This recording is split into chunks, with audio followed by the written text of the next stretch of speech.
French மொழியில் வாழ்த்துக்களை கூறும் வாழ்த்து சொற்களை கற்றுக்கொள்ளலாம். ஒருவருடைய பிறந்த நாளின் போது ஜுவயூஸ் அனிவர்சேர், ஜுவயூஸ் அனிவர்சேர். அடுத்து உங்களுடைய நண்பர் ஒரு பரீட்சை எழுத செல்ல போகிறாரானால் அவருக்கு பொன் ஷான்ஸ், பொன் ஷான்ஸ்.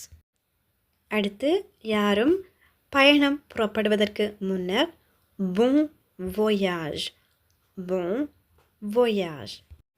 புது வருடத்தின் போது பொன் année, பொன் année. உடல்நிலை சரியில்லாதவர்களிடம் குணமடைய வாழ்த்துக்கள் என்று கூறுவதற்கு பொன் rétablissement, பொன் rétablissement. விடுமுறையில் செல்லும் ஒருவருக்கு பொன் vacances, பொன் vacances.